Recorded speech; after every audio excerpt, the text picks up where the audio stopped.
Punto noveno. El decrecimiento de la población es causado por el celibato. En cálculos hechos por los mismos pontífices de los cristianos han hecho ascender al 99% los clérigos violadores del celibato. Quizás han dicho 99% apoyados en la promesa de Dios a Lot: si un justo encontrara en las ciudades del Mar Muerto, no las destruiría. Si 99% de los sacerdotes de todas castas usan de la carne, ¿dónde están los hijos que necesariamente han de engendrar o habían de engendrar? De estos 99% quiero que la mitad tengan entrada en los conventos de monjas, y quiero aún más, que sean tan recatados y comedidos que se contenten con el disfrute de las esclavas del cementerio. ¿Y los otros, dónde sacian su apetito? En las mujeres del pueblo, en la hija que corrompen y en la esposa que deshonran. Pero no es la mitad, sino todos los que disfrutan de la carne en las hijas del pueblo, porque su falta de trabajo, la no necesidad del trabajo por que se hacen pagar del erario público, no les hace necesario el trabajo y ya sabe todo el mundo lo que hace el vago y el holgazán, idear todo lo más entretenido y lo más placentero, y como viven en constante roce con la mujer. Y como la mujer es mal educada porque la educaron en sus errores y le han hecho creer que él perdona por la absolución, un golpe hoy, otro mañana, la piedra se rompe, la esposa se deshonra y la vija se corrompe. No tienen ellos la culpa más que en que saben que están equivocados, y en su egoísmo se desnaturalizan, y en que cometen toda clase de atropellos bajo la capa inviolable de ser ministros de Dios. Pero la culpa es directamente de los gobiernos y del pueblo que se deja engañar por falsas creencias, haciéndose esclavos serviles y aún les pagan por corresponderles las hijas y deshonrarlos a ellos en sus mujeres. Mas ya dije, y es ley del Padre, que la procreación es obligatoria, porque es el fin primordial de la creación de los mundos, y el oponerse a ella es la negación de la ley. Y solo el celibato consagrado por la Iglesia es lo suficiente para acusarla de prevaricadora y, por lo tanto, a la condenación del no ser, a su destrucción, por la dignidad del hombre. Pero como el celibato entraña culpabilidad en todas las leyes sociales y encierra un sinfín de crímenes por los cuales la población disminuye en una proporción espantosa, es urgente poner el remedio más radical sin temor a faltar, declarando a la Iglesia católica perjura y fratricida, para lo cual el juez os dio ejemplo, condenándola sin misericordia. Voy a poner un ejemplo que confirma histórica y matemáticamente que el celibato destruye la humanidad, dando cabida en las páginas de este código a un estudio hecho al respecto, en Francia, España y otros países. El que es producto de registros de tribunales y otros medios fidedignos de observación, por la Sociedad de los Derechos del Hombre. Señalo, como dije al principio, el 99% de los célibes, solo de confesores, sin contar las monjas, que no guardan el celibato.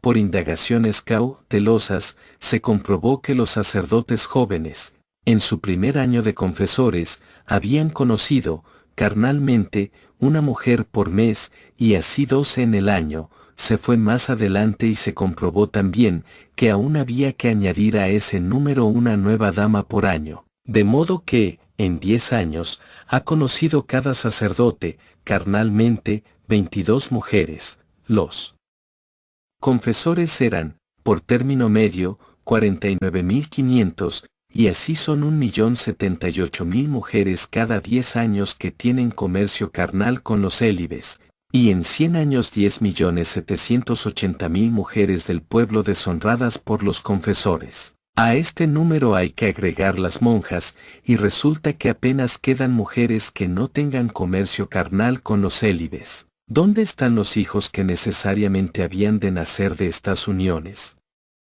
Lo único que se ve es que las naciones donde dominan los célibes no crecen en habitantes con relación a sus pobladores y que todas estas naciones tenían más millones de hombres antes del celibato y no tenían ni razas del baldón, ni salacunas y apenas prostíbulos. Luego, ¿quién puede negar que el celibato es su causa? Voy a hacer un promedio de los crímenes que cometen, no con arreglo al número de mujeres con quien se solazan, aunque en realidad debería hacerlo, pero será una añadidura al número que resulte de mi promedio.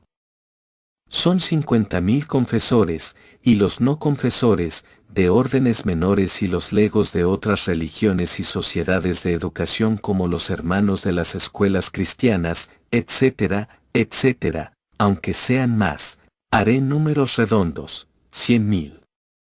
Unámoslos a otras tantas mujeres, que serán las monjas y las pie por haberlas corrompido ellos están en los prostíbulos, y veréis que no quedarán hombres sin mujeres ni mujeres sin compañero, porque la ley de afinidad y justicia pone en el mundo los exos, con medida. Sírvanos de patrón el promedio cierto que tenemos, que es 4 hijos por matrimonio, y la vida media de este, que son las bodas de plata, 25 años, y tenemos 100.000 matrimonios por 4 hijos. 400.000 en 25 años, y en 100 años 1.600.000 hijos. Estos no están, porque ya los hemos casado, con las monjas y los prostíbulos públicos, y, por lo tanto, solo Francia tiene un déficit de habitantes de 1.600.000 cada 100 años, por el celibato. Pero como estos, los célibes, las prostitutas y las monjas usan de la carne y por la ley natural deberían tener hijos, si no los tienen es porque los han asesinado, ya sea tomando prevenciones, ya haciéndolas abortar, ya sofocándolos al nacer. Son crímenes de que en justicia tienen que responder los célibes, porque desequilibran la humanidad. Mas no para aquí. Ellos han inventado los medios de destrucción, para evitar las consecuencias con la joven, ésta llegó a casarse, y por evitarse el dolor de parir y por no cargarse de hijos, se oculta en el momento sublime de la concepción y es un atentado de cuya responsabilidad acuso al celibato allí y en todo el mundo, porque a todo el mundo ha cundido esa prevención de los célibes, que solo puede subsanarse con el cataclismo que se avecina y con la implantación de la comuna. Todo lo que antecede, que nadie en justicia puede rebatir ni aminorar y si aumentar, condena a la causa Iglesia creadora del absurdo celibato, y unido a las continuas guerras que el odio cristiano despertó entre las naciones por su ambición, la Inquisición y otros actos, a la desaparición completa del mundo, hasta en la memoria, porque resulta autora del sacrificio de la mitad de la humanidad y de la imbecilidad e ignorancia de la otra mitad. Este es el juicio que le celebra a esa Iglesia el juez, porque para eso lo mandó el Padre, y si los gobiernos de los pueblos aún le prestan su apoyo a la que es única causa de todos sus males, con ella rodarán, porque el pueblo está civilizado por el sufrimiento y porque oyó la voz del Espíritu de verdad, por su representante, recordándole las palabras de Jesús, al que hemos salvado del baldón del Cristo que esta Iglesia le agregó y queda comprobado que es la causa de la inmoralidad, de llenarse los prostíbulos de mujeres, de las traiciones de muchas esposas, de la corrupción de las jóvenes, de la degeneración de muchos hombres, y, en una palabra, del desequilibrio de inhumanidad.